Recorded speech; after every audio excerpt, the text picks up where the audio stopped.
The village in it with a map and a plan. No place too tiny for this determined man.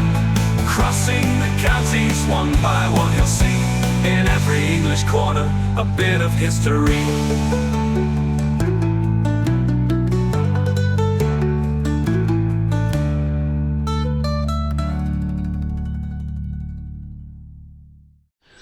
Hello folks, welcome back to Ryedale. I've got 4 for you over the next 2 weekends out here in this district, or should I say former district, of North Yorkshire. And they're all quite small. Some interesting tales to tell up here too. We're beginning with one which is effectively just one main street with a church and an old schoolhouse. And there's a railway station to cover as well in this one. This is the beautiful little village of Crambe.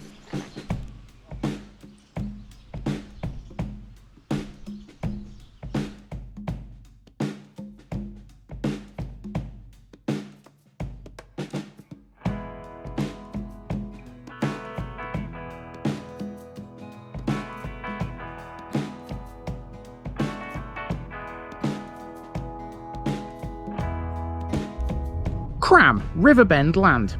Hello Ryedale people, for the next 2 weekends I'll be covering a group of villages that sit just to the east of the A64 as we continue our journey through the former North Yorkshire district. Today we're in a place called Crambe, a village whose name literally refers to a bend in a river. The river in question is the Derwent, which arcs its way around it to the east.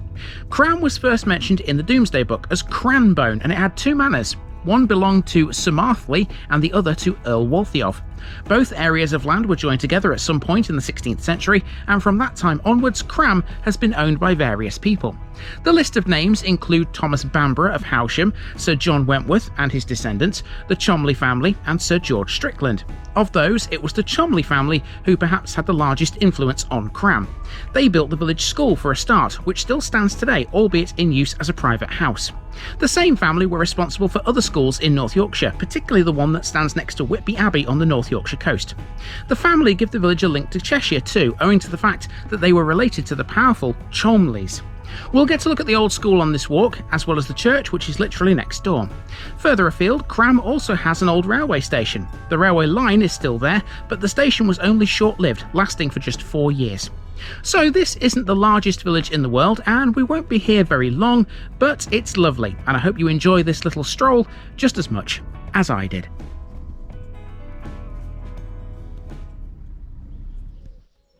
Crambe village can be defined by one main street, although there are some minor lanes and tracks which lead away from it in various directions.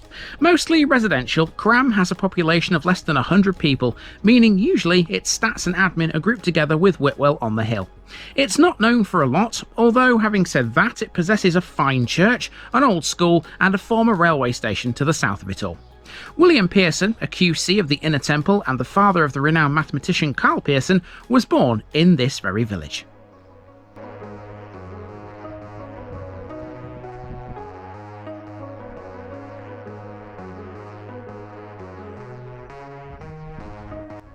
So let's have a look at the old school, which is about halfway down the main street on a bend in the road. This school is no longer in use, having been turned into a private dwelling some years ago. It was built in 1841 by a former local landowner, Colonel Cholmley of Howsham. Both this and the church next to it are Grade 2 listed buildings. Small and consisting of a single story, this was one of many erected by the Colonel and his wife during the 19th century. Their most famous one is Cholmley School in Whitby, the family's old seat. When the school closed in 1920, its pupils had to walk 1.5 miles each way to the nearest school at Whitwell in order to stay in education.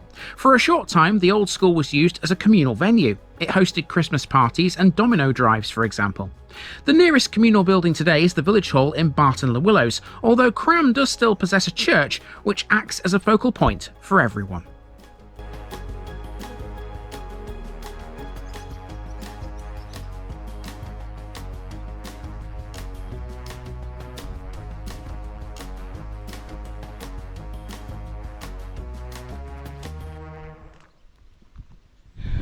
Okay, we're about to go into the churchyard, which is towering over the road at this point. Now, just before we do, I was very interested in this here, which I think is just a bench, but it looks like it might be an old railway sleeper. Might be a little bit too thick for that, though. There's some holes on the top, suggesting there were some bolts in there at one time. Maybe the Crambe locals can tell me. Was this a sleeper or is it just a bench? Who knows? Anyway, to the church. That's next. St Michael's Church is almost right next to the old school, facing the bend in the road. This one has seen a lot of alterations over the centuries. The nave and the chancel are built of sandstone and gritstone, incorporating reused Roman masonry. The tower is limestone. Inside there's a 12th century font, and the octagonal pulpit dates from the early 17th century. This one also contains a fragment of a 10th century hogsback built into the south wall. The church was originally built in the Norman period and partially restored later. The earliest parts of this, the current building, date from the late 11th century. They are the north and south walls of the nave and the chancel arch. The chancel was rebuilt in the 12th century, and in the 13th century the nave was lengthened to the west by about 17 feet. In the 14th century, the angle between the chancel and the nave was reconstructed, with 2 windows inserted. In the 15th century, a tower was added, and the west wall was rebuilt with buttresses. It stayed that way until Victorian times, when it was restored in 1886 and 1887, adding a new east window.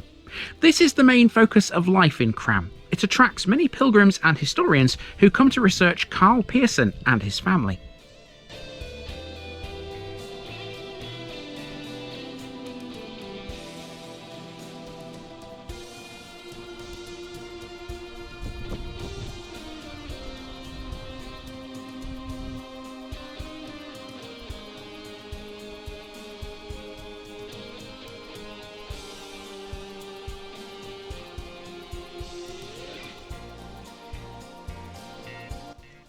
So now all that's really left here is to complete a short circuit of the village's southeastern area in order to turn ourselves around and head back to the start.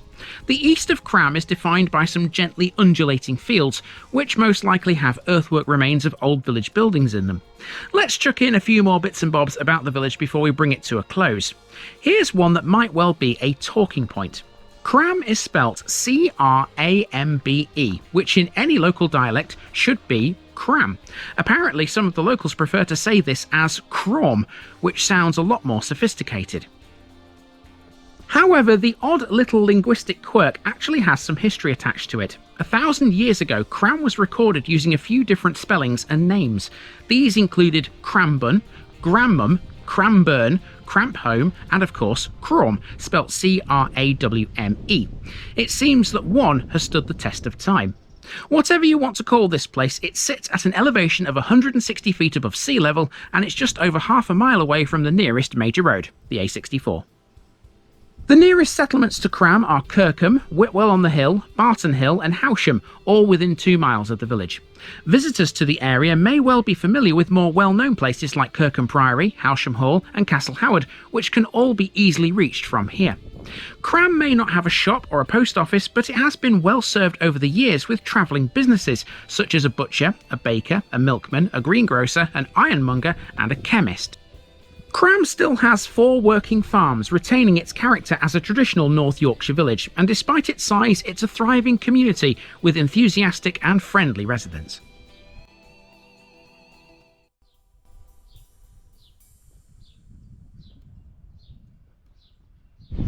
It wasn't the easiest job walking down that footpath, let me tell you. It was only a short one, but very overgrown at the moment. I suppose that's what happens in the summer. Anyway, we're all the way around Crambe village now, and all I've got left to do in the main village itself is leave one of these cards on the notice board, and there we go. That is Crambe done, sort of. We've still got one more thing to cover actually in this episode, and to do that we need to head out of the village this way, because there's only one way in and one way out. We're going to turn right at the junction over there, and we're going to head towards the former railway station that used to sit within this parish.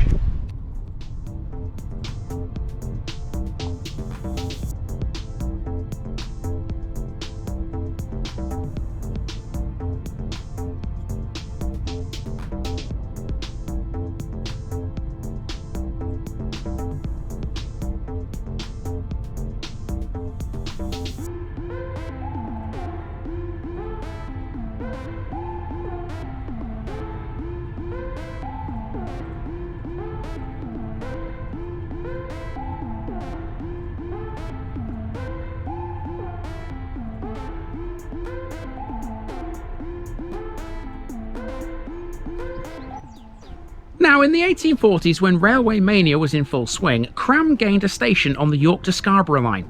However, unlike many others, this one was extremely short-lived.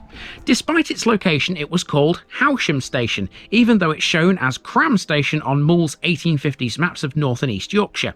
Howsham Station was only in operation for 4 years, serving the village between 1845 and 1849. It was opened by the York and North Midland Railway. So why was this Howsham Station and not Crambe, you ask? Howsham Hall is the answer. It was built to serve that primarily, although the hall is no closer to the station site than the village is. The line is still active and there's a signal box here. This is unique around here because it houses the only signal lever frame still in use in the local area. The box is also manned because, well, it has to be. The crossing keeper still opens and closes the gates here by hand every day. Time to cross the line ourselves now and get to the next village. That's been a great little place to explore, and the next one will be just as good. See you tomorrow.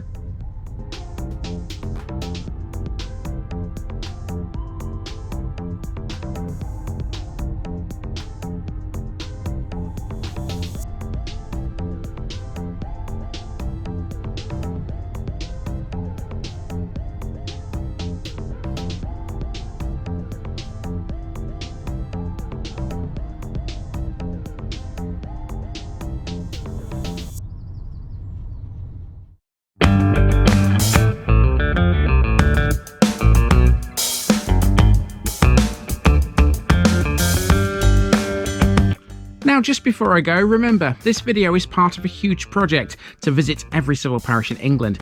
That's more than 10,000. These routes are pre-planned, and due to time constraints, I can't cover every detail or walk down every street. Please don't complain if this video missed something out. I pronounce names how I choose to. I am very aware that local dialect may vary, and I don't take kindly to criticism about this. You've been warned. It's impossible to know everything too. If this video was terrible, make your own. If you're a regular watcher of The Village Idiot, you're not the only one. If you've got a small business, why not use my videos to advertise it? Leave a comment below if you're interested. And finally, thanks for watching this episode, everybody. Give us a like and a subscribe if you've enjoyed this episode, and share it with your friends and relatives. It all helps to keep this mission going. Until next time, I've been Andy, also known as The Village Idiot, and I'm out.